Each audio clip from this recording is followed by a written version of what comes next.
vis-à-vis de l'Ukraine. Au début, l'opinion disait que cette guerre ne nous concerne pas, mais si on a bien vu avec les conséquences économiques que cette guerre nous concernait d'ailleurs, puisqu'il y a une crise économique, l'inflation, etc. Et l'Afrique subit de plein fouet les répercussions de cette guerre et d'ailleurs de toute crise internationale, comme la Covid-19 par exemple. Et oui, cette région nous concerne. Je prends l'exemple du cours du baril. Imaginons qu'il y ait escalade et que, par exemple, des puits de pétrole iraniens soient bombardés, ce qui est quand même, je l'espère, peu probable, par Israël, et que d'un autre côté, il y a une crise sur la mer Rouge dont je parle, et qu'on sait très bien qu'une bonne partie du pétrole aussi, de l'énergie que consomme l'Europe, transite par le canal de Suez, qui est pas plus long que 200 km, qui est assez étroit. Et donc, c'est une zone qui est assez stratégique. Si le cours du baril est affecté à ce niveau-là, nos pays africains vont en subir les conséquences. Oui. Par exemple, il y a un certain nombre de pays comme le Nigeria, comme le Gabon, et peut-être prochainement nous, nos recettes d'exportation, la part des exportations de brut représente une bonne part dans les recettes d'exportation, jusqu'à 90% pour le Nigeria. Le Gabon est très dépendant également. Nous, la structure de notre budget au Sénégal va aussi être liée aux recettes d'exportation en pétrole, en partie, pétrole et gaz.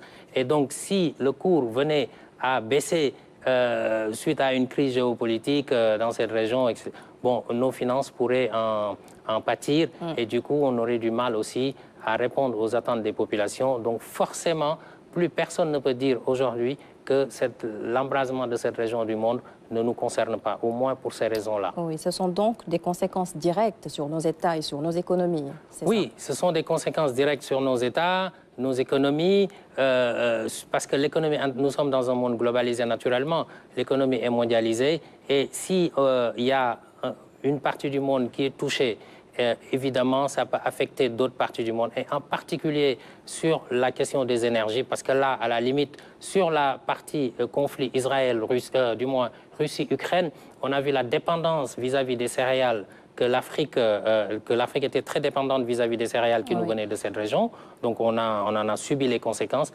Là, ce ne sera pas les céréales, mais potentiellement, ça pourrait avoir des conséquences sur l'énergie à travers le monde, sur le coût de production d'un certain nombre de matières, de biens, etc., de l'accès à l'énergie. Mais aussi, j'ai envie de dire, pour ce qui nous concerne au Sénégal, il faut aussi voir quelque part une opportunité, une ouverture, parce que tout à l'heure j'ai parlé du golfe d'Aden et du canal de Suez. Ce trajet-là est assez périlleux et ce conflit nous le montre également. Or, nous, on est plus proche, le Sénégal, des marchés européens en termes de commerce de pétrole et de gaz.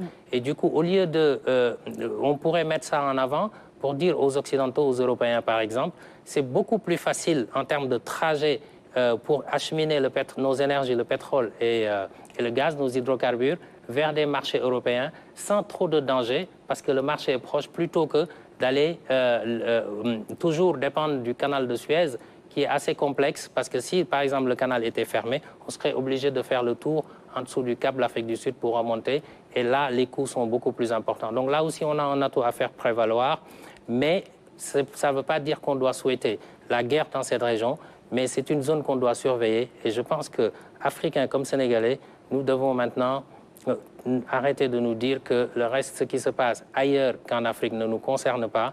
Le seul problème, pour finir là-dessus, c'est qu'on n'a pas une position commune, les États africains, parce que, par exemple, le Cameroun et la RDC soutiennent généralement les positions d'Israël, alors que l'Afrique du Sud et l'Algérie, historiquement, défendent des valeurs, sont toujours du côté des plus faibles et notamment soutiennent la cause de Gaza, des Palestiniens.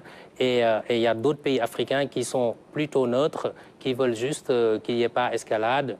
Et donc, on n'a pas une position commune comme l'Occident peut l'avoir, les États-Unis et l'Europe sur cette question.